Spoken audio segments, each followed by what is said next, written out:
The coffee in her trembling hands had gone cold, but Sarah hadn't noticed. She'd been sitting in the corner of Morrison's Café for 3 hours, nursing the same cup, her laptop open but blank. Outside, the Chicago winter pressed against the windows like an unwelcome visitor, and inside, the afternoon crowd had swelled to capacity. She knew she should leave. The looks from the barista had grown sharper with each passing hour, but she had nowhere else to go. The eviction notice was folded in her coat pocket, a piece of paper that had transformed her entire world in 24 hours. 3 months of unpaid rent. Her landlord's patience had finally run out. Last night, she'd slept in her car until the cold became unbearable, then she'd come here, to this warm cafe where she'd once celebrated job promotions and first dates, back when life made sense. "Ma'am, I'm going to have to ask you to leave." The manager's voice cut through her fog. He was younger than her, maybe 25, with the kind of polished confidence that comes from never having slept in a car. "You've been here for hours with one purchase. We have paying customers waiting."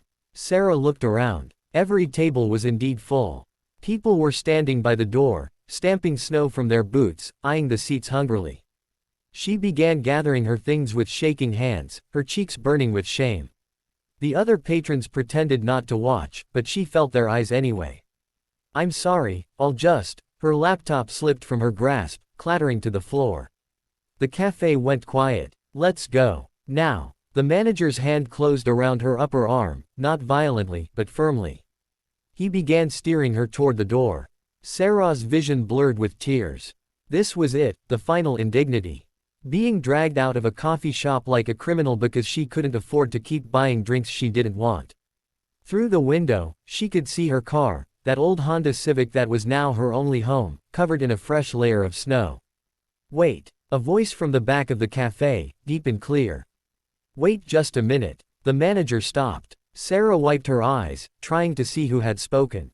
A man stood up from one of the coveted window seats, the best spot in the house, where the radiator kept you warm and you could watch the city go by. He was perhaps 60, with silver hair and kind eyes behind wire-rimmed glasses. He wore a simple wool coat and scarf, nothing fancy, but he carried himself with a quiet dignity. "She can have my seat," he said, walking toward them. "I was just leaving anyway." "Sir, that's not really the point," the manager began. "Then what is the point?" the man asked gently. "You need tables for paying customers. I'm giving you one, and I'll buy the young lady's next coffee." He turned to Sarah, and something in his expression, understanding without pity, made her throat tighten. "What would you like?" I can't," Sarah whispered. "You don't have to." "I know I don't have to.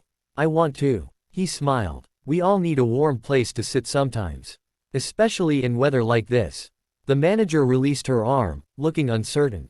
The cafe full of strangers watched this strange transaction unfold. "A regular coffee would be wonderful," Sarah finally said, her voice barely audible. "Thank you." The man ordered her coffee and a turkey sandwich. "You look like you could use some food," he said kindly, and insisted she take his seat. As she settled into the warm spot by the window, he gathered his own belongings, a worn book, a newspaper, reading glasses. "I'm Daniel, by the way," he said. "Sarah. Nice to meet you, Sarah. Enjoy your coffee." And then he was heading for the door. "Wait." She stood up quickly. Can I at least pay you back someday? Can I have your number or email or?" Daniel paused at the door, snow already beginning to dust his shoulders. "No need. But if you want to do something, just remember this feeling. And someday, when you're back on your feet, and you will be, pass it along to someone else who needs it."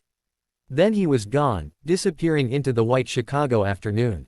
Sarah sat back down, staring at the hot coffee and sandwich in front of her.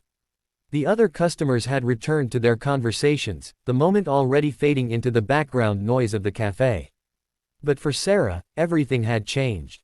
She pulled out her phone and, for the first time in days, started making calls. A former colleague who might know about job openings. A friend she'd been too ashamed to reach out to. A social services office that could point her toward temporary housing assistance.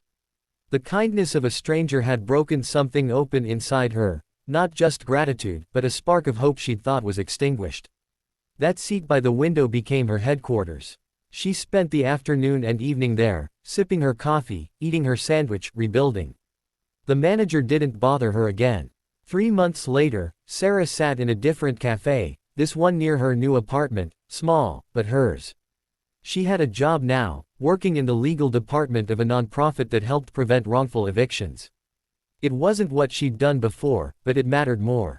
Every family she helped stay in their home felt like paying forward what Daniel had given her. She was reading the newspaper when she saw the obituary. The photo caught her eye first, those kind eyes behind wire-rimmed glasses. Daniel Morrison, 67, longtime owner of Morrison's Café, passed away peacefully. The words blurred. Morrison. He'd owned the café. That seat he'd given her, the one she'd occupied for hours while she'd put her life back together, it hadn't just been any seat.